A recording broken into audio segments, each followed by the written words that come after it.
Hello and welcome guys to my new video. দেখুন আজ একটা অন্য ধরনের প্রতিদিনই নিত্য নতুন রেসিপি আপনাদের সামনে তুলে ধরি।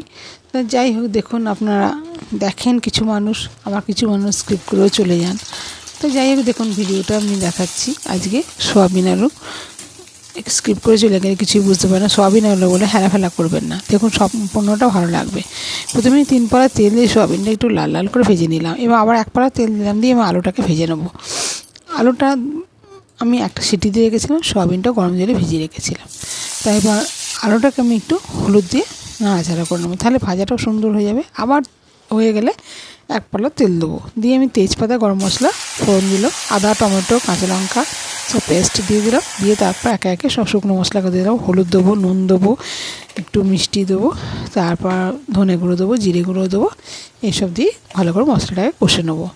কষে নিয়ে তারপর আমি এর মধ্যে যে ভেজে রেখেছি আলু আর সয়াবিনটা, সেটা আমি দিয়ে দেবো।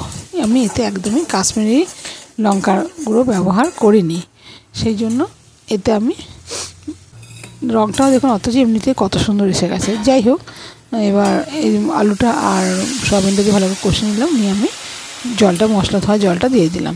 জল দিয়ে এবার আরেকটু জল দেবো, দিয়ে আমি ফুটতে দেবো, মিনিট 10 ফুটতে দেবো। তারপর আপনি খুলে দেখাবো যে কীরকম আমি তরকারিটা। এই তরকারি আপনার ভাত, রুটি সবেতেই খাওয়া যায়। আর এটা খাওয়া, এই সোয়াবিন খাওয়া তো খুবই প্রোটিন, আর খাওয়া খুব ভালো। তা যাই হোক, দেখুন এবার এটা আমি ফুটতে দিয়েছি। এবার আমি এতে একটু কসুরি মেথি আর একটু গরম মশলা দিয়ে দেবো, দিলেই আমার তৈরি হয়ে যাবে। আমি এটা গামাকা করেছি, আপনারা এটা যেরকম ইচ্ছা ঝোল রাখতেই পারেন। কেমন হয়েছে রেসিপিটা দেখুন, আশা করি ভালোই লাগবে আপনাদের।